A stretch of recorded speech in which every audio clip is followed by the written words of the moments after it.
Welcome back to the Ed Morrissey Show podcast. Joining me, my good friend AJ Kaufman. He writes in a lot of places. It's not just at lidblog.com. It's not just at Arut Shava either, for that matter. He writes for newspapers and business journals in 5 different states. He's all over the place, man. He's ubiquitous. AJ, welcome back. The ubiquitous one has returned after 5.5 months away, I think. Oh, has it really? It hasn't been that long, has it? It was just after the I believe it was just after the fateful midterm elections, where we had a stirring analysis of how I was correct on so much during those Senate and House races. Gee, now I can remember why. No, I'm just kidding around. I actually thought we'd done at least a couple since then, but it's good to have you back. Lots to discuss. You're actually on a story today that I haven't actually paid a lot of attention to. I've seen some chatter on it on social media, and I believe one of the people here at Hot Air, one of the writers here at Hot Air, is writing about it as we're discussing this. But Randi Weingarten has popped back up for some reason. Tell us what's going on with the American Federation of Teachers Union president and what her argument is du jour. Well, Randi, I call her Randi. She's a friend of mine. Randi. Yeah. She makes $560,000 a year, so I think it's good to be friends with her. Probably.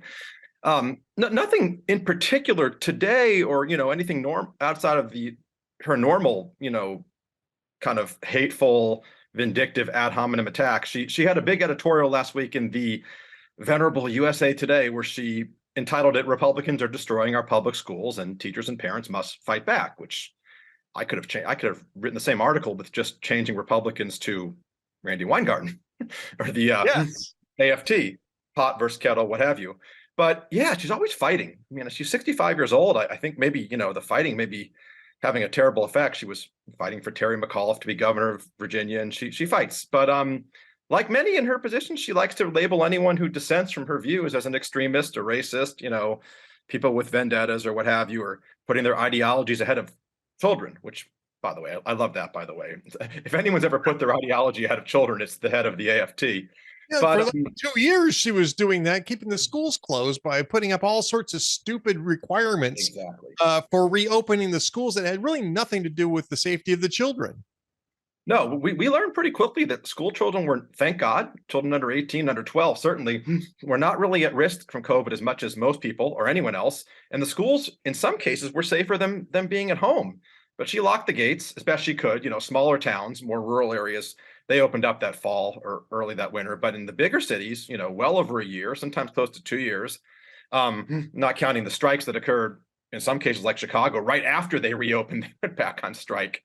Right. I mean, the abuse of children in some of these major cities by the AFT, the NEA, teachers unions, what have you, is just brutal to deal with. And, so the bottom line is she's back on the attack. And I just wrote an editorial in Lidblog that came out Monday afternoon, just talking about what I just mentioned, and also just how, if her allies wanted to talk about, racial disparities and such, I mean, look at the schools in Baltimore and Washington and Memphis and St. Louis and New Orleans and New York and all these places where, she thinks there's inequity, which there is, or inequality.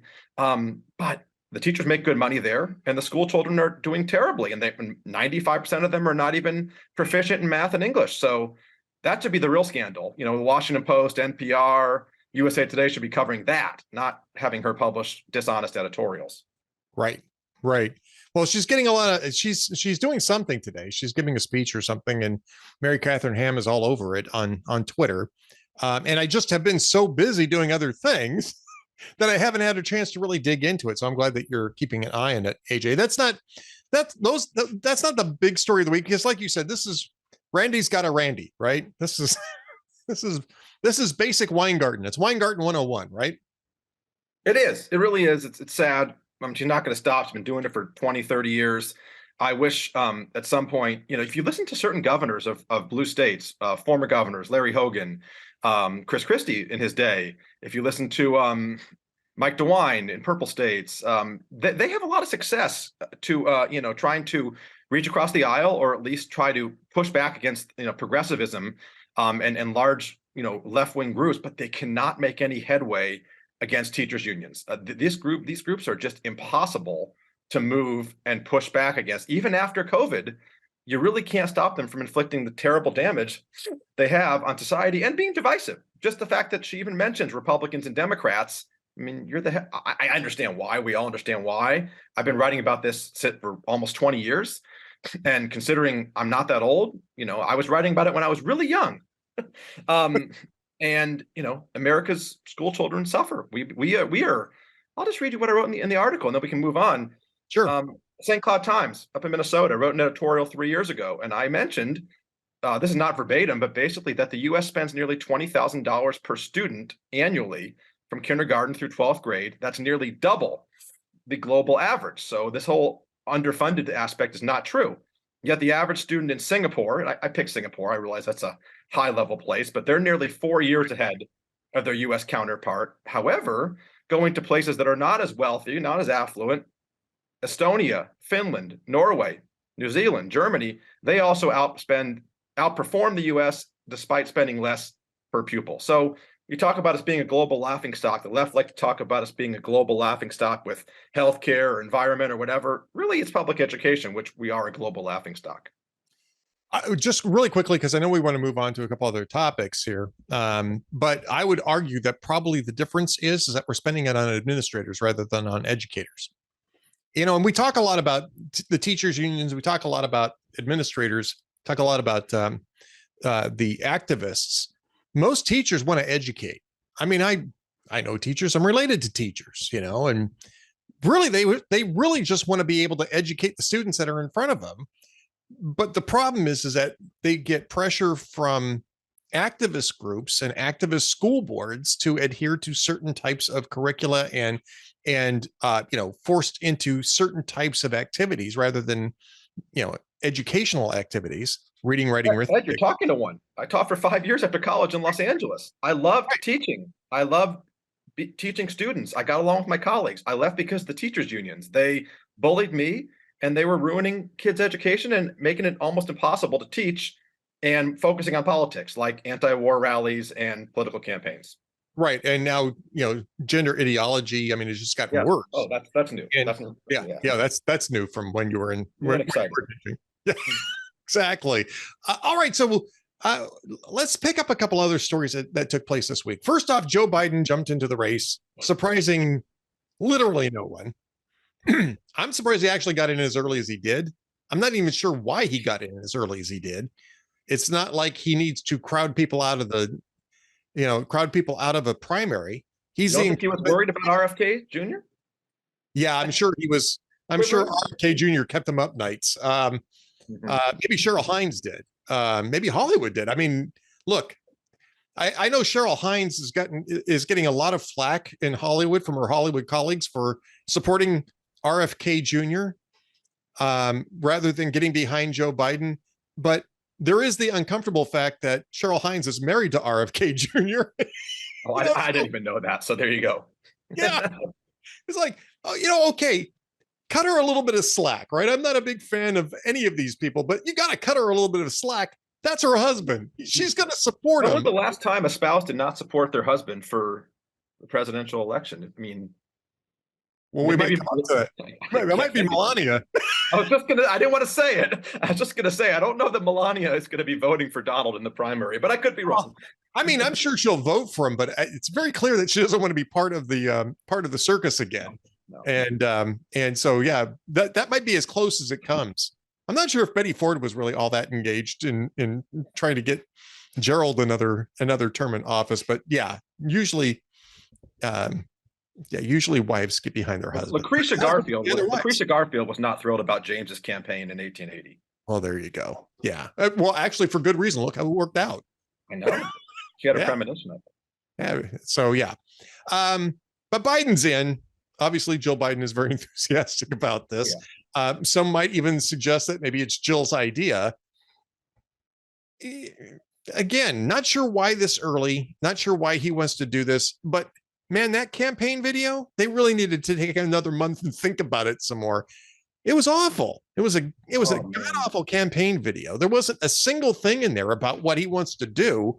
It was all ultra MAGA, all demagoguery all the time. Now that's a pretty accurate representation of Joe Biden. What was your take on that? it's along the same lines. I mean, I watched it several times. I couldn't get enough of the Kamala Harris shots because, she was everywhere. And there weren't a lot of farmers and blue collar workers in it. I can tell you that much. I think Al Sharpton made 2 appearances in it. There was at least one Al Sharpton appearance, yes. Which is remarkable considering, well, who Al Sharpton is. Arguably anti-Semitic and bigoted, maybe inarguably, and a man that 20 years ago you wouldn't find Bill Clinton, Al Gore, or John Kerry putting anywhere near his campaign or in a video. I realize maybe 20 years ago, but not 25 years ago. I think he ran in 2004, right? So we're coming up to 20 years.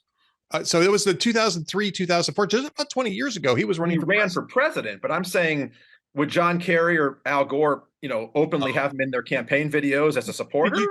Maybe you don't recall the 2003-4 cycle, but they were kissing his butt the entire time.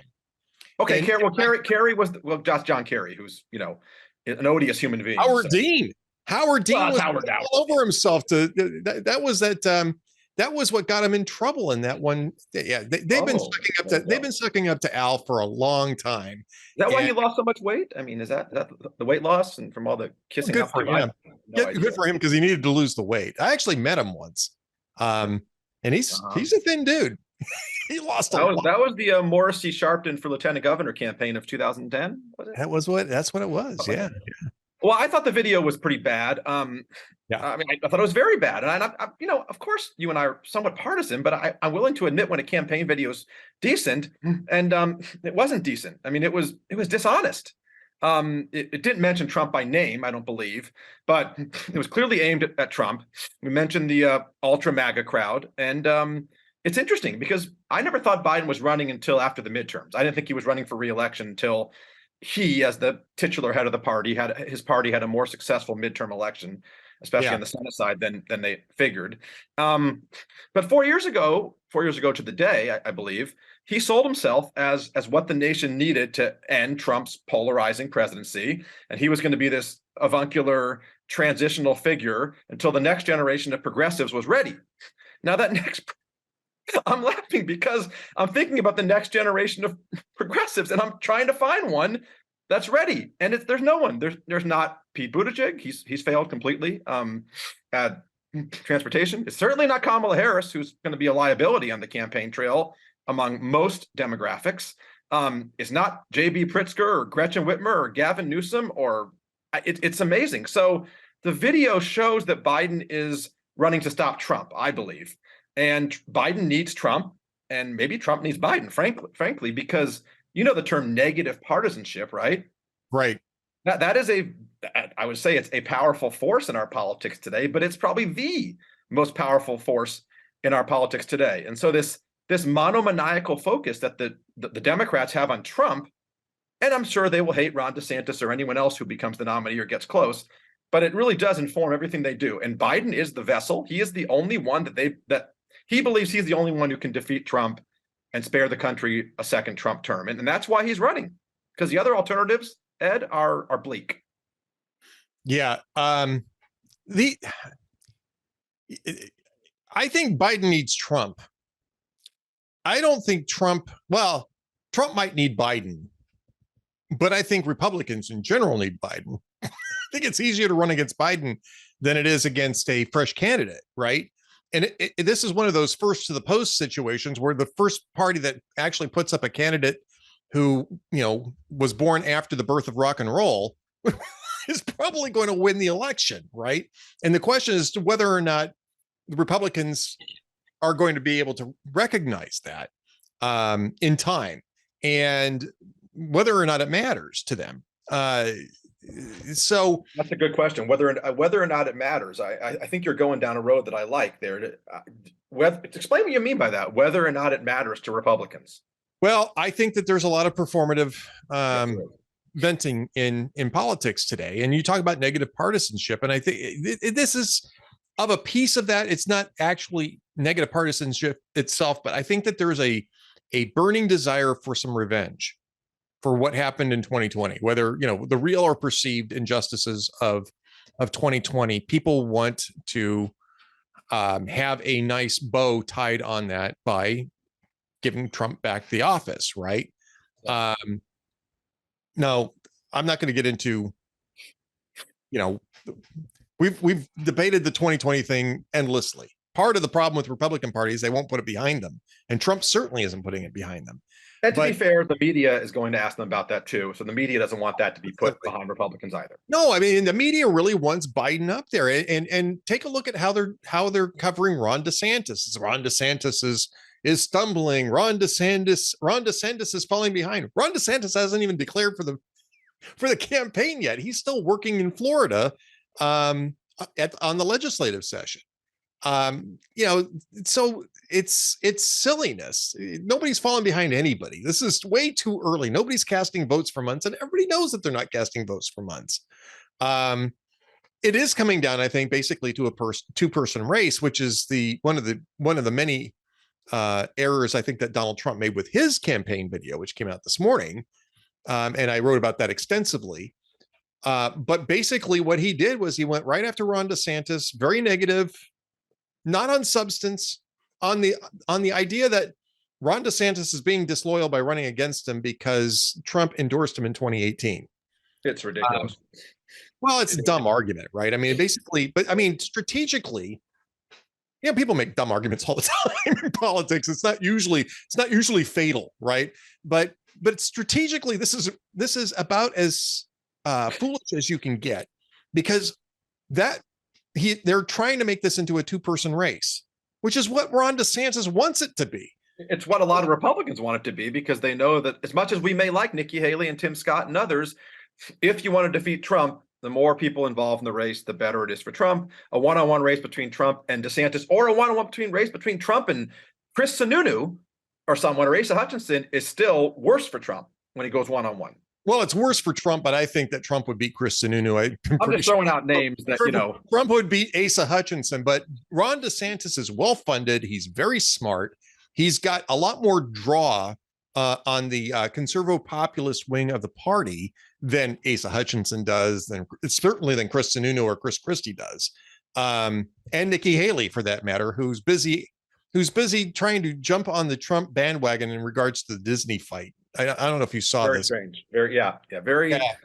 Some of these candidates, and I put DeSantis is not a declared candidate, but no, I put him there with Haley, and certainly with Vivek, whatever his name is, who I don't think is a serious candidate. Ramaswamy, They seem to be not realizing they have to defeat Trump before they can defeat Joe Biden. Throwing that out there. And I think that what they're doing is that they're really buying into the Trump handbook here by just simply firing inside the tent. Ron DeSantis is really, I think, so far the only guy who's figured out that the best way to go about this is to keep firing at Joe Biden, right? And because he's a sitting governor, he can control the news cycle by doing different things with the state legislature. He can do that, which people who are not sitting politicians or even Tim Scott or a senator may not be able to do. And so maybe they're keeping their powder dry, to steal a cliche, and maybe they're going to go after Trump because they're obviously, the argument is simply, you lost. You lost the Senate twice. You lost the House once, and we could have probably gained more in the House without your candidates in 2022. And then there's obviously the conspiracy theories and some of the bizarre connections and the criminal charges. So maybe they're waiting until August for that in the debates. But then we come out and we hear in the last day or two rumors that Trump won't debate. And I talked with this with my dad, who's a pretty smart political guy. He said 6 months ago Trump's not going to debate. Then what does he have to gain? His I'm not going to say cult, his supporters, they may watch the debates, but they're not leaving him. I don't know if he's going to attract any new supporters during a debate. He certainly doesn't have a lot of policy ideas unless he's on script. So I don't think that, Trump being in a debate would help him that much. And I certainly don't think him avoiding a debate would hurt him that much among his 25 or 30%. Now, if that ceiling's high enough for him to get the nomination, then he doesn't need a debate. But it maybe is not high enough, and maybe he does need a debate, but he may not. Well, that's one reason to not make it into a two-person race. And that's exactly what this ad did today. At any rate, I don't want to get too much into this because I pretty much. Let's talk more about Biden. Yeah. Well, I would just say that he was asked today. I happened to see this about an hour before we went on the air. We're recording at some point late afternoon on a certain day of the week. He was asked at the White House Is it the Rose Garden? I think it is. A reporter asked him about the fact that 70% of Americans don't think he should run. I don't think she mentioned this, but I believe it's like 2/3 of independents and about 51% of Democrats. 51% of Democrats don't think he should run. And one of the concerns, of course, is his advanced age. And they asked him, and he deflected to Trump. He said, we have more to do. He said, we're at an inflection point. We have threats from democracy. And then he did mention that he has 41 to 46% favorability, somewhere in that broad range, and that his policies, I know, that's his number. Well, I mean, you're bragging that you've got 41% favorability. That's a terrible number. Well, he seemed to indicate that recent presidents, he didn't name them, but I'm assuming Trump, Bush, Obama were around that spot at this point in their presidencies. That may or may not be true of all three. But he said that his policies are still popular, and he talked about all the spending. He said he spent so much money on infrastructure and climate investment, which of course I would think half the country, at least on the climate, thinks is ridiculous. But when he said he inherited all this, so they go back to the Barack Obama playbook of I inherited this mess. So he's not very popular. He wants to run against Trump. And some of these lines in his video that you noticed, obviously, about everything from don't say gay bills and who you can love and banning books, to my favorite one, he's still talking about voting rights. I mean, this is such a poisonous talking point that should have ended when turnout in Georgia, including among Black Americans, hit like record highs last year. Right. That's the rebuttal to his and Stacey Abrams, Jim Crow, Jim Eagle, whatever, lies about disenfranchisement. He's still peddling it because he believes that most Democrats still believe that voting rights are in jeopardy in Waco, Texas, where Ed Morrissey is. Sorry. Well, no. So my issue here, Biden's a demagogue. He's always been a demagogue. He's always been a poisonous demagogue. So true. I'm not surprised by this, but I have a similar criticism for him as opposed to, along with Trump, which is that your first campaign video really should be about you, your platform, making you look good. Now, Biden tried to do some of that, but most of it was just slagging the opposition. And I will say that he was slagging the other party rather than opponents within his own party, because he doesn't have to worry about that, of course. But the tone just seemed really strange, and Trump's was even worse in that regard. But they're both bad for that. I'll also say this: you talk about his saying, "Well, most presidents were at this level at this point in their presidency." That's true. I think at least in the range, he's in the range. I think at the low end of the range of job approval, but not favorability. Now, Barack Obama's job approval was in the mid 40s, I think, when he announced for re-election. That would have been sometime in 2011. Actually, it might have gone up because it was right after the Osama bin Laden mission, because that was in May of 2011.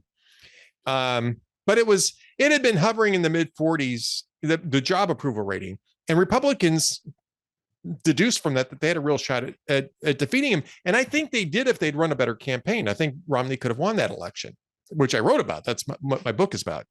Going Red, now available. Eternally available on Amazon. Some hardbound books might have a little soft cut on the top, but just kidding. They actually still have fresh copies there. But Obama's personal favorability never got that low. People liked Barack Obama. Now, we can argue whether they should have, but his personal favorability numbers, I don't think ever got below a majority. I mean, I think it was 55, 56%, even when his job approval numbers were in the low 40s. That's not true of Joe Biden. His favorability numbers are in the tank along with his job approval ratings. And that was true of Trump too. And I don't think it was as true with George Bush. No, his job approval ratings were low, but they generally thought that he was, for the most part, a good guy trying to do what he thought was right. Yeah, it's true. And Biden also, policy-wise, I mean, 77%, if you add up two different numbers, I think one was 49 and one was 28 on the economy, or sorry, on inflation. I forget the breakdown, but 77% think he's not doing well on inflation. I think it was 14 believe he's not doing well in the economy in general. I mean, if you can win with numbers like that, that doesn't say much about your opponent, I'll tell you that. Well, it doesn't. And again, it just gets back to the point here that I think the only Republican that Biden can beat is Donald Trump, which is the reason why the media and Democrats are itching to make Donald Trump front and center. They're talking about ultra MAGA. They're talking about Trump, Trump, Trump, Trump, Trump. It's sort of like a Candyman mantra, right? You say Donald Trump 3 times in the mirror, he suddenly appears. That's an interesting thought. Yeah, I look, we don't need to get into it, but I think it's when every poll shows that most other options would probably defeat Biden. I realize these are polls, but Trump doesn't. I'm not sure what the excitement is for. Well, I understand the excitement, but I'm not sure what the why people would be voting for someone who's probably going to lose, unless it's all about performative politics and about owning the libs and about grievance. And frankly, if you lose, you get to complain a lot more. Yeah. Well, there's going to be a lot more to complain about too if we lose. That's the problem. All right, let's move on to another media story. And of course, a media earthquake hit on Monday. Don Lemon got fired by CNN. Oh wait, I was just going to say that. Yep. That wasn't the earthquake. Noted misogynist Don Lemon is out. Yeah, I mean, it's kind of interesting now too, because people are. I think it was. The Daily Mail reported that people on in CNN were saying it wasn't how Lemon treated Ramaswamy, because the reports a day or so ago was, well, that Ramaswamy interview was the last straw, because Don Lemon got irrationally angry at Ramaswamy and basically said you can't debate these issues unless you've got black skin, and which is typical Don Lemon, because the guy is an intellect. He's an intellectual featherweight anyway. And he was losing the argument. So he got angry and declared that Ramaswamy wasn't dark enough to have that conversation. And I think that doesn't look good no matter what. But now what people on the inside are saying, it wasn't what he said to Ramaswamy, is what he said to Poppy Harlow, basically telling her to shut up. She tried to intercede in the conversation, and that is what was the last straw for me. I think that there was years of evidence that he shouldn't be on the air. It's just a question of when you felt it was a good time to pull the trigger, and the good time to pull the trigger on Don Lemon was about 30 minutes after the announcement that Fox News had cut ties with Tucker Carlson. I think Chris Licht was just like, holy crap, this is great. Let's just slide this one in here. Nobody will talk about Don Lemon. I think so. And I thought his last straw would have been when he said that 50-year-old women are past their prime. That was the one. You think? His host. He got a little suspension. But yeah, Tucker Carlson is out.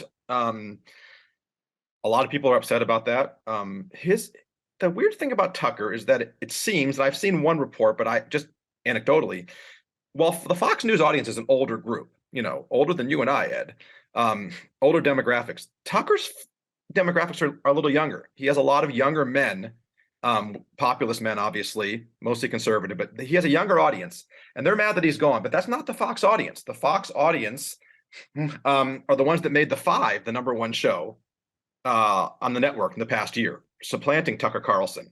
And that's during the day, obviously, at 5 p.m. Eastern, I believe. So middle of the afternoon out west. So I don't think Tucker's quite as popular as people think. Yes, he gets 3 million viewers per night, but you could put Ed Morrissey and AJ Kaufman in that time slot, and we'd get 3 million viewers at least for the first few weeks.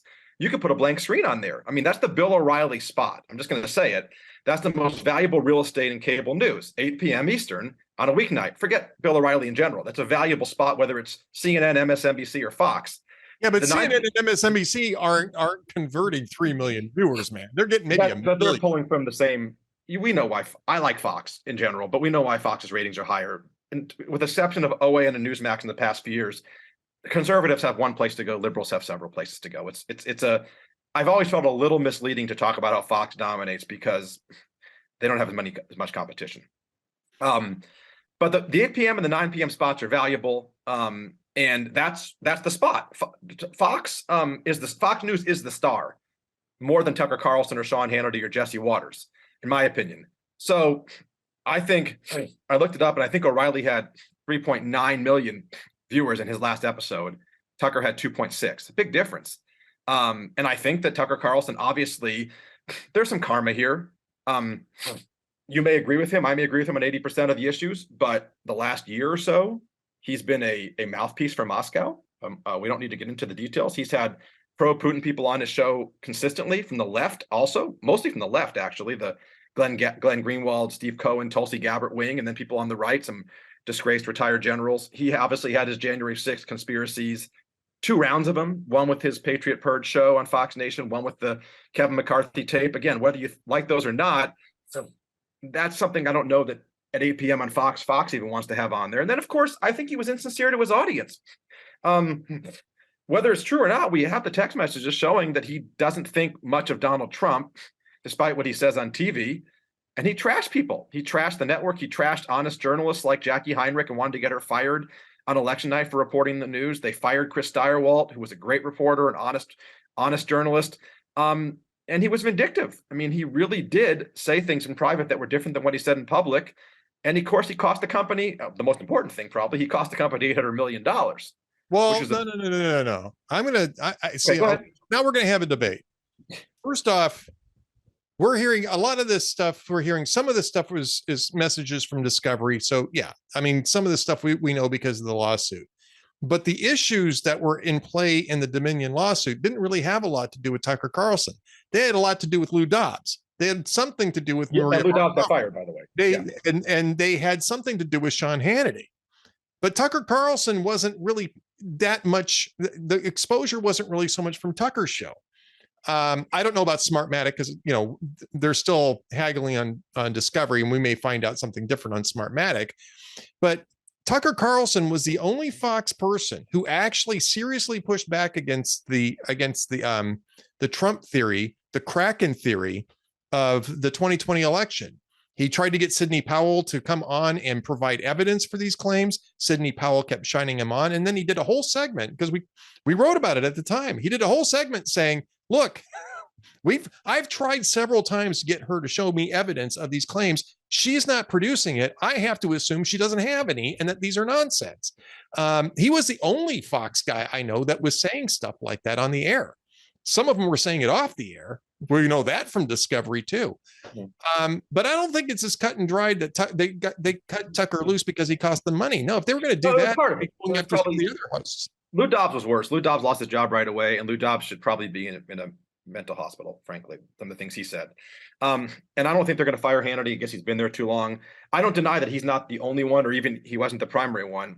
I do think that his pro-Putin rhetoric, that when you're giving comfort to the enemy, essentially. I know not everyone in America thinks that Putin's the enemy, but he is. I am not a fan of Putin. I don't think, though, that we should cast it in those terms. We're not at war with Putin. And right. Look, I don't have a problem with having a debate on this, and I don't have a problem with criticizing Tucker over it either. But when we're edging into that territory, we are getting to a point where we're saying we're not going to have conversations about this. And this is a public policy issue for the American people because we are arming Ukraine. I mean, we're not even hiding the fact that we're arming Ukraine. And I think it's good policy, but I'm also willing to hear from people who thinks it's not. And right, he was only promoting one side, in my opinion, and that's his prerogative as an opinion host. Exactly. And look, that's what got him 3.9 million viewers, and Fox was certainly happy to do that. Oh, for sure. No, I think what happened was that they got concerned that they weren't going to be able to control the editorial content. And the fact is, we don't know what happened because we're getting leaks from Fox.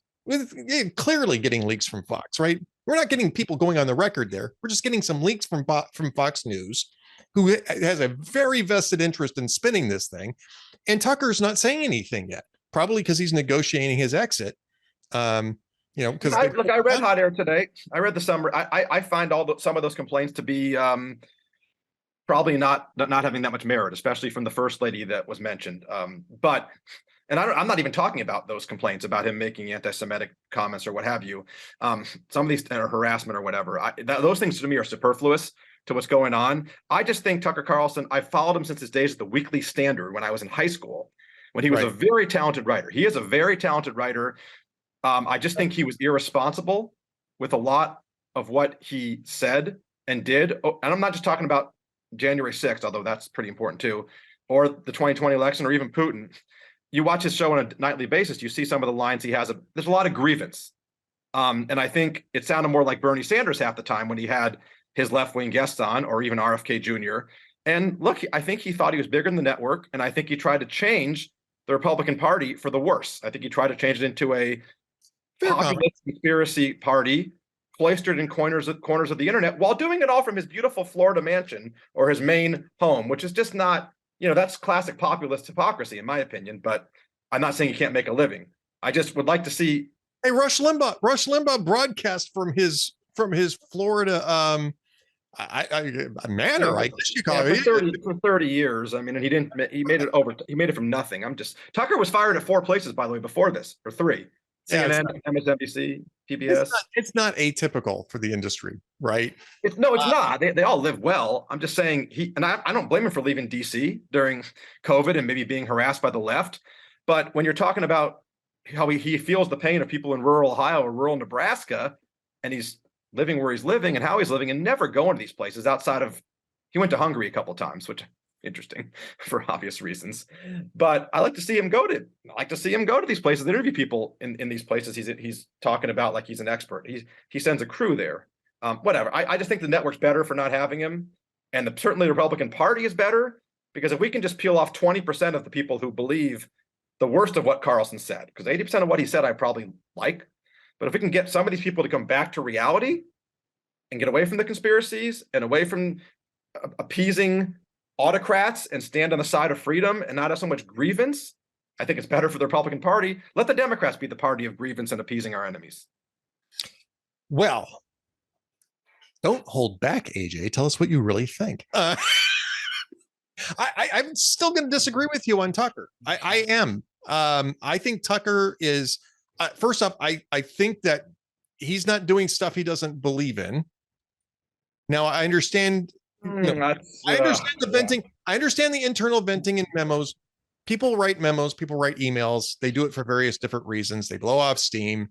That's not necessarily their overall considered opinion. And again, I don't see him as a primary driver of the liability that Fox News incurred when it came to Smartmatic, when it came to that may be true. That may be true. I just think his overall influence was pernicious on debate, and he enabled the left to characterize the entire Republican Party as a bunch of Donald Trumps or Tucker Carlsons, and I don't think that's a good thing.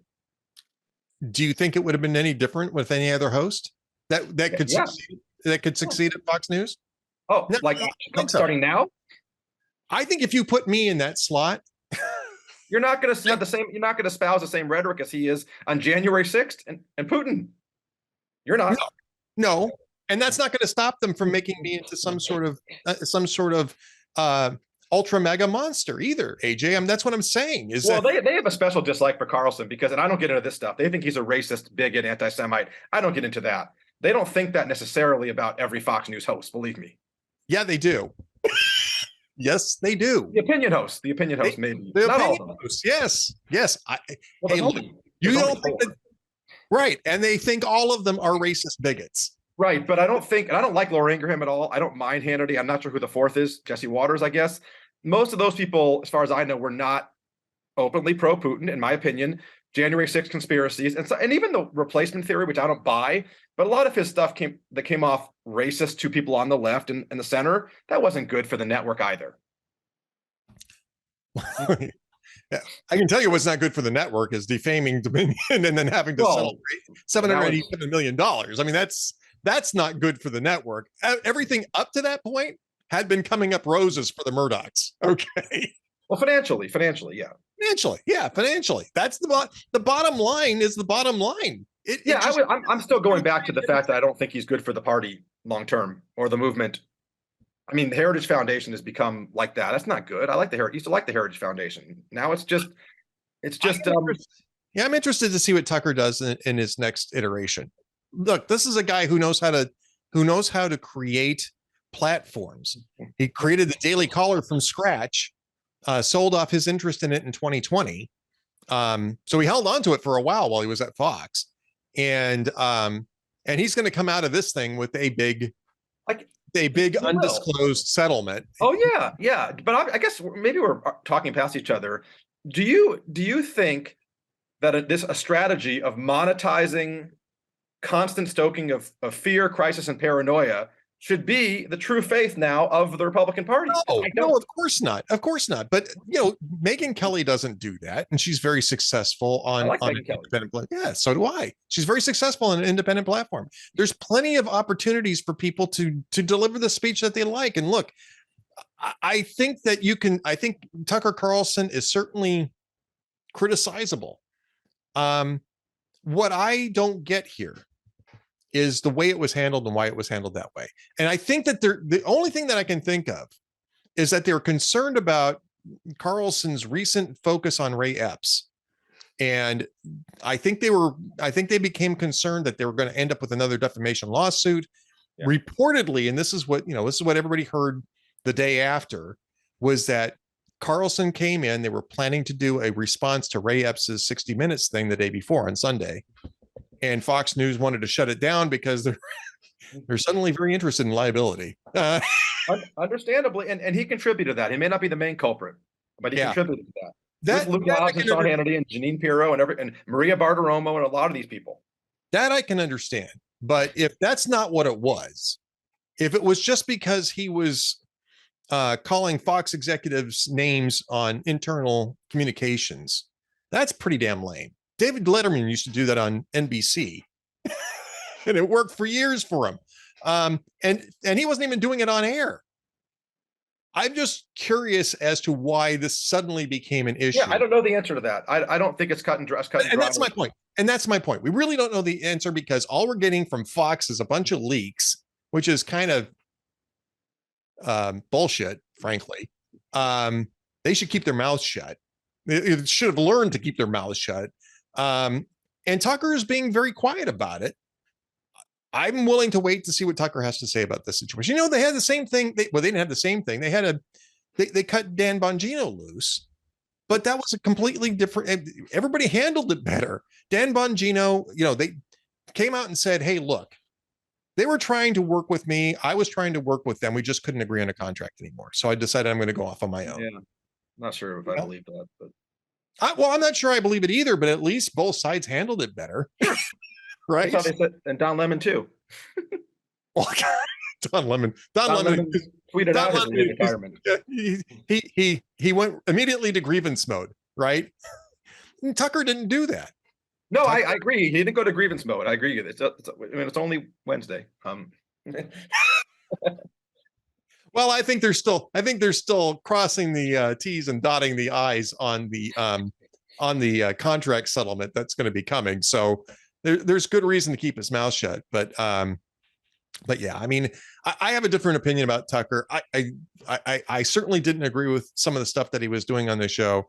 I think he was a net positive because at least he was encouraging some of the debate that we're talking about. And he was, I mean, when you're talking about Ukraine and the issues there, I think everyone's talking about Ukraine. I've heard Ukraine talked about on every podcast and every cable news show outside of maybe some of the more juvenile ones. I mean, I liked him. By the way, I liked Tucker Carlson for the first year or two when he was just starting.